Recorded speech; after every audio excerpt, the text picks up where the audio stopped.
அடுத்தது கான்டெக்ட். இது நான் இந்த 2 ஸ்லோகம் அப்பா எனக்கு டைரக்டர், அசிஸ்டன்ட் ப்ரொஃபஸர் ஆன, சரி அசோசியேட், அப்புறம் ப்ரொஃபஸர், அப்புறம் ஒரு சேர்மன் ஆனேன், அதுக்கப்புறம் டைரக்டர். ஒவ்வொரு நாளும் நான் ஆசீர்வாதம் வாங்கி எங்க அப்பாட்டேன்னு கிளம்புறதே இந்த 2 வார்த்தைகளை சொல்லுவார். கான்டெக்ட்ங்கிறது இம்பார்ட்டன்ட். யுத்தம் முடிச்சு ராமர் வராராம்.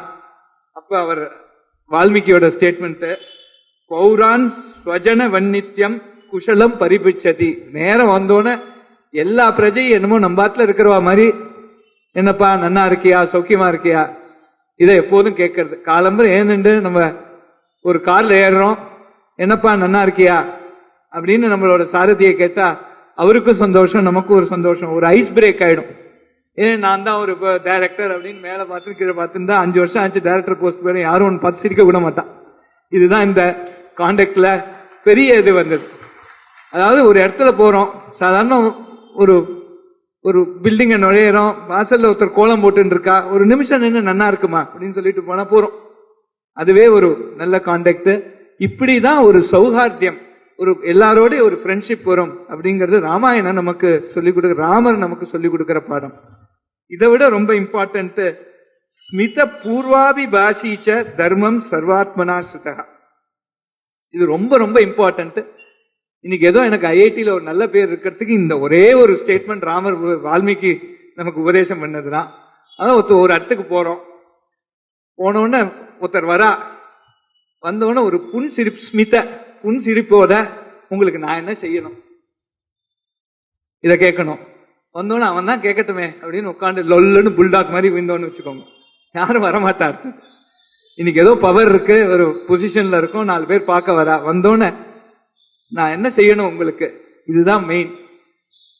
அதே மாதிரி எந்த காலத்திலையும் ஒரு தர்மத்தை இது போகக்கூடாது. அதாவது நம்ம ரொம்ப சௌகாத்தியமா இருக்கணும்னா தர்மத்தை விட்டு விலகாம இந்த ஸ்மித பூர்வாபிபாஷீச்ச இது இருந்துடுத்துனா ஒரு மனுஷனுக்கு ஒரு நல்ல சௌகாத்தியம், ஒரு இருக்கிற இடத்துல ஒரு ஒரு ஒரு ஒரு மங்களமான ஒரு ஃபீலும் இருக்கும், ஒரு நல்ல ஒரு சந்தோஷமான ஒரு சேர்க்கையும் இருக்கும். இது ராமர் நமக்கு சொல்லி கொடுத்த பெரிய பாடம். இதை நான் டெய்லி பிரார்த்தனை பண்ணிட்டு இருக்கேன். என்னோட சாரதி இங்க இருக்காரா, நடராஜா நான் டெய்லி பண்றேனப்பா, டெய்லி விஜயிக்கணும். சரி, இதுதான் நமக்கு ஒரு பவர், ஒரு பொசிஷன்ல வந்தப்புறம் எப்படி நம்மளை கண்டக்ட் பண்ணிக்கணும், ஒரு யுவராஜா வானவன ராமர் எப்படி கண்டக்ட் பண்ணிட்டாருங்கிறது நமக்கு ராமாயணம் சொல்லிக் கொடுக்கிற பாடம். இது வாழ்க்கைக்கு ரொம்ப உபயோகமாகவும் இருக்கு. அடுத்தது,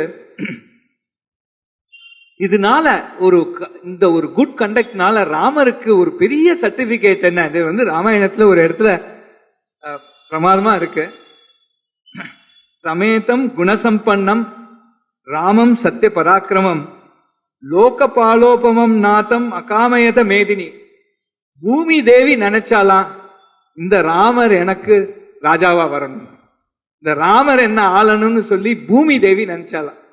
இதுதான் ஒரு ஏதாவது ஒரு இன்ஸ்டிடியூஷனுக்கு நம்ம உசுரை கொடுத்து உழைச்சோம்னா அந்த இன்ஸ்டிடியூஷன்ங்கிறது அம்மா. இப்ப நான் ஐஐடியில ஒரு ரூல் போட்டிருக்கேன், இன்ஸ்டிடியூஷன் இட்ஸ்ன்னு போடக்கூடாது, இன்ஸ்டிடியூஷன் ஷீன்னு போடணும். ஒரு அம்மாவா நினைக்கிறோம் நம்ம இன்ஸ்டிடியூஷன். அந்த அம்மா நம்மளை பார்த்துட்டு இருப்பா, அவ தேர்ந்தெடுப்பா யாரு வரணும், யாரு நமக்கு லீடரா வரணும்னு அந்த அம்மா தேர்ந்தெடுப்பா. நம்ம பல பிரயத்தனம் பண்ணலாம், உண்மையா உழைக்கலைன்னா அந்த இன்ஸ்டிடியூஷன் நம்மள இது பண்ணாது. அதுதான் இப்ப இதுல ராமர் இது மாதிரி கண்டக்ட் பண்ணிடத்துல பூமி தேவி நினைச்சாலாம் இவர் எனக்கு ராஜாவா வந்தா தேவையில்லைன்னு. அது மாதிரியான ஒரு நல்ல கல்யாண குணங்கள் நம்ம ராமருக்கு. அடுத்தது அக்னாலஜ்மெண்ட். அதாவது என்ன, நம்ம சில பேருக்கு சில உதவி செய்யறோம், சில பேர் நமக்கு உதவி செய்யறா. இந்த பெரியவா சொன்னா, அப்பாட்ட சொன்னாராம், அப்பா எப்படி கண்டக்ட் பண்ணிக்கணும்னு அப்பாவுக்கு நிறைய உபதேசம் செஞ்சிருக்கா. அந்த அப்பா எனக்கு சில சொல்லியிருக்கார். அதாவது ஒரு உதவி செய்யறோம், உதவி ஒருத்தருக்கு உதவி வாங்கிக்கிறான் நம்மள்ட்ட, 2 பேருக்கு ஏன்டா கொஞ்ச நாள்ல சண்டை வந்துருதுன்னு கேட்டாராம். அப்ப அது தெரியலையே, செய் நன்றி அதெல்லாம் இல்ல, ஒரு உதவி செய்யறோம், நான் செஞ்சேன் பாத்தியா, நான் செஞ்சேன் பாத்தியா, நான் செஞ்சேன் பாத்தியான்னு சொல்லுவோம். உனக்கே ஒரு வேலை வந்துருத்தோ, ஏன்னா நீ செஞ்சதுனால்தான் வந்ததா, எனக்கு ஒரு குணமும் இல்லையா, எனக்கு சும்மாவா வேலை கொடுத்துட்டான்னு இவனுக்கும் கோபம் வரும். அதனால ஒரு உதவியை செஞ்சா அதை மறந்துடணும். வேற இன்னொருத்தர் நீ இது மாதிரி செஞ்சே அன்னைக்கு நானா செஞ்சேன்னு சொல்லணும். அதுதான் ரொம்ப இம்பார்ட்டன்ட். அதே மாதிரி ஒருத்தர் நமக்கு ஏதாவது ஒரு உதவி செஞ்சா அப்பப்ப பாக்கத்தே அன்னைக்கு சொன்னேன் இல்லையே சார் செஞ்சேன் நீங்க சொல்லிட்டு இருக்கணும்.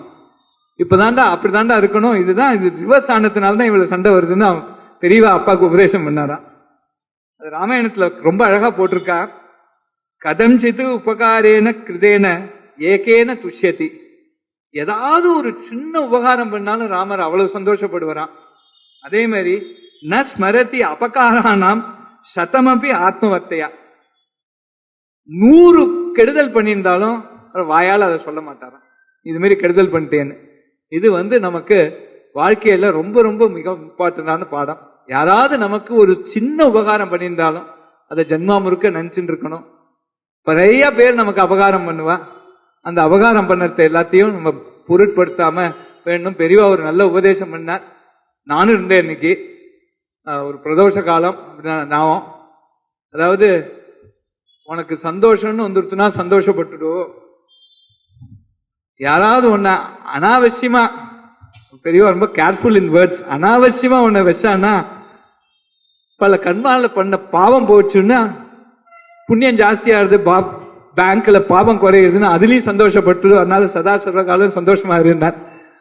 அந்த உபதேசத்தை நம்ம ஒரு பிராக்டிக்கலா கொண்டு வர்றதுக்கு இந்த ஒரு ஸ்லோகம் நமக்கு யாராவது ஒரு சின்ன உபதேசம் ஒரு நல்லது பண்ணினா அதை நினைச்சுட்டே இருக்கணும். பல காலம் நினைச்சுட்டு இருக்கணும்.